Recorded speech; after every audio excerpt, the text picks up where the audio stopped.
이번 실적 발표에서 테슬라는 어닝 미스를 하였습니다. 자료 발표 직후 주가가 폭락하기도 했습니다. 그러나 수치 자체는 미스였으나 발표 자료의 내용이 워낙 좋다 보니 주가는 빠르게 회복되었고 뒤이어 이어진 일론 머스크의 어닝콜은 역대급으로 반응이 좋았습니다. 그래서 투자자들은 환호했고 커뮤니티는 열광의 도가니가 되었습니다. 어떤 내용이 있었길래 어닝미스에 놀란 투자자들의 마음을 달래서 희망을 갖게 했는지 제가 생각하는 이번 2024년 4분기 어닝콜의 주요 내용을 같이 살펴보면 좋을 것 같습니다. 테슬라 투자하시는 분들은 일론 머스크가 장차 테슬라는 애플과 아람코의 시총을 합친 만큼으로 성장할 것이다 라고 했던 말을 너무나 잘 알고 계실 겁니다.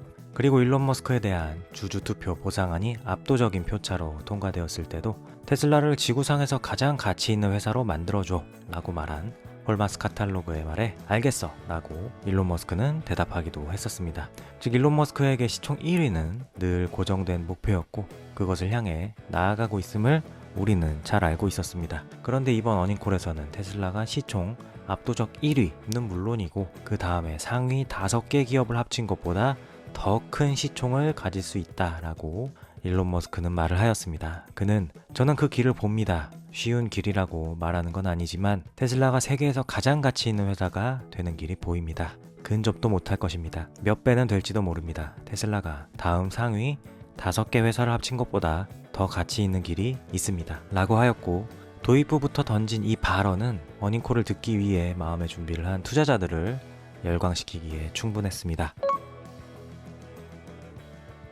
모델 Y의 월드 베스트셀링카 성과에 대해서 일론 머스크는 이번에 강조를 했습니다. 테슬라가 스스로를 자동차 회사가 아니라고 하기도 하고 테슬라의 X 계정이 올리는 주된 컨텐츠들이 FSD에 맞춰져 있고 일론 머스크도 X에서 워낙 다양한 분야의 이야기를 하다 보니 테슬라나 일론 머스크가 모델 Y에 대해서 직접적으로 자부심을 표현하는 걸 보는 건 쉽지 않았습니다. 그러나 이번 일론 머스크의 발언을 보면서 그가 모델 Y가 월드 베스트셀링카가 된 것에 대해서도 상당한 자부심을 갖고 있구나를 알 수 있었습니다. 일론은 차량 인도량의 볼륨을 늘리려는 목표를 갖고 있으며 2배를 늘리는 것도 충분치 않고 현재에서 볼륨을 몇 배로 늘릴 것이라는 목표를 제시하였습니다. 제조, 인공지능, 로봇공학에 중요한 투자를 했고 그것은 전례 없을 정도로 큰 규모였으며 앞으로 그런 스탠스를 고수할 입장이므로 테슬라의 볼륨이 몇 배 커지는 것은 불명할 수밖에 없다는 것이었습니다.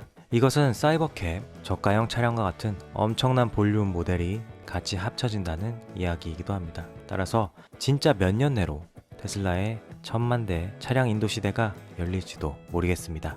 그리고 일론 머스크의 발언을 보면 단순 차량만 해도 그 정도이고 옵티머스와 같은 로봇을 포함한다면 그 볼륨은 더 입체적이고 방대해질 것입니다. 몇 년 전만 해도 테슬라 비관론자들은 섹시 모델 단 4가지 차종으로 연간 2000만 대 인도가 절대 불가능하다 했습니다. 그건 그 시점에선 맞는 말일 수 있습니다. 그러나 그들은 모델3 대비 부품 수가 절반이나 줄어든 사이버캡의 등판 등 미래 주자들을 그 당시에는 예상하지 못했을 것입니다. 그리고 주목할 만한 것은 비감독 FSD 출시에 대한 발언이었습니다. 일론 머스크는 우리는 6월에 오스틴에서 유료 서비스로 비감독 완전 자율주행을 출시할 예정입니다. 그것과 관련하여 저는 팀과 이야기를 나눴습니다. 우리는 6월에 오스틴에서 비감독 차에 아무도 타지 않는 완전 자율주행을 처음 출시할 수 있을 것이라고 확신합니다. 라고 하였습니다. 확신이라는 표현이 눈에 띕니다. 그리고 얼마 전 설 연휴 공개되었던 프리몬트 공장에서 생산된 차량들이 스스로 적재 도구로 이동하는 영상을 기억하실 겁니다.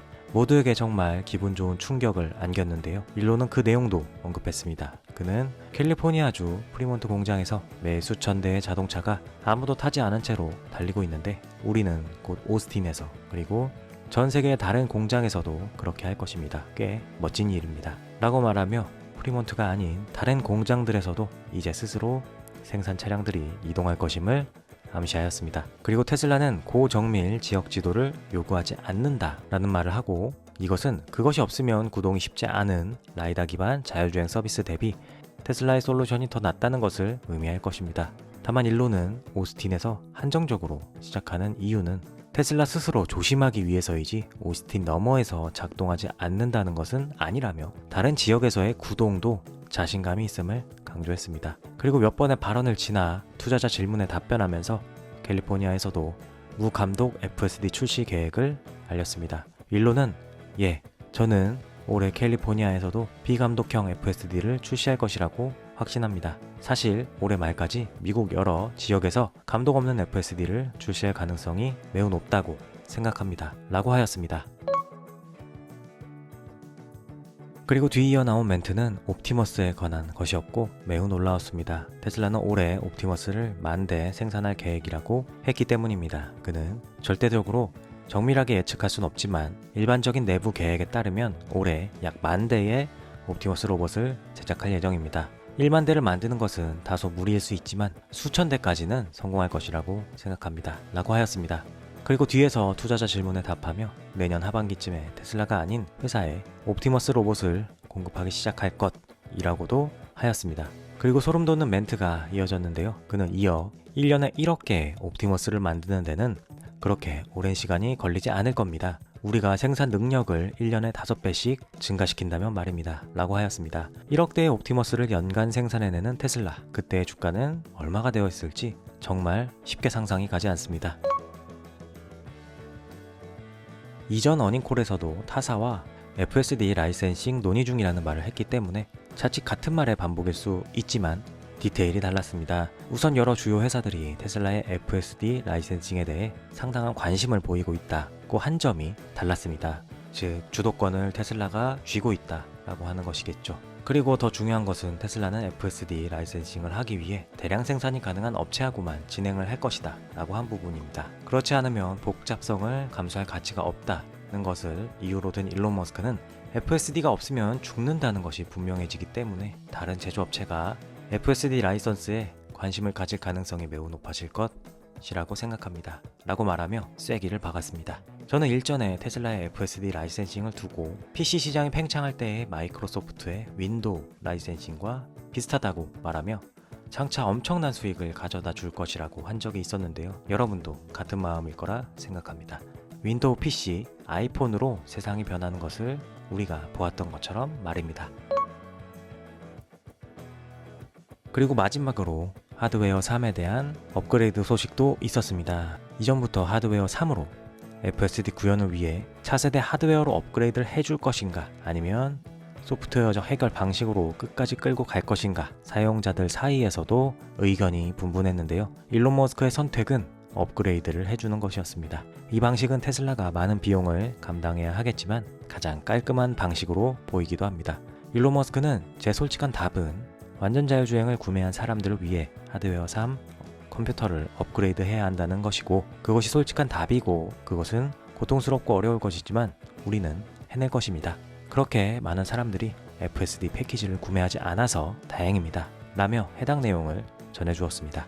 저 또한 이 부분에 대해서 여러 감정이 교차합니다. 가장 좋은 시나리오는 하드웨어 3으로도 FSD가 구현이 되는 것이었고 한국에서도 이미 배포가 되어서 제가 그것을 계속 써왔다면 다행이었겠지만 뭐 하나 된 것이 없었습니다. 소비자로서 불만이 있을 수밖에 없는 상황이지만 어쨌든 일론 머스크는 해당 부분을 업그레이드로 보상해 주려는 것 같습니다. 그나마 반가운 소식이라고 생각합니다. 새로운 테슬라를 사야 하나, 사고 싶은데 돈이 없어서 어쩌지 하는 고민에 빠져 있었는데 지금 타고 있는 구형 모델 3를 좀 더 탈만한 이유가 생겨서 다행이라고 생각합니다. 최대한 빠르게 하드웨어가 업그레이드 제공되고 우리나라에도 FSD가 열려서 최신 FSD를 좀 써보고 싶습니다. 그럼 오늘은 2024년 테슬라의 4분기 어닝콜 주요 발언들을 정리해보았습니다. 사실 이것 말고도 몇 개가 더 있는데 이전과 반복되는 것들이어서 제외하였습니다. 일론 머스크는 테슬라는 2024년에 기초를 마련했고 2025년을 지나 2028년까지 이어지는 과정에서 엄청난 성공을 준비하고 싶다라고 하였습니다. 그리고 그 성공은 대단할 거라고도 하였습니다. 이번 어닝콜에서 내용을 보며 그런 부분들이 너무나 구체적으로 느껴져서 투자자들이 열광했던 것 같습니다. 지난 어두웠던 하락장을 지나서 테슬라의 역사적인 순간이 다가오는 기분입니다. 올해 테슬라의 행보가 너무나 기대됩니다. 그럼 오늘 영상은 여기까지 하겠습니다. 저는 다음 영상에서 찾아뵙겠습니다. 시청해주셔서 감사합니다.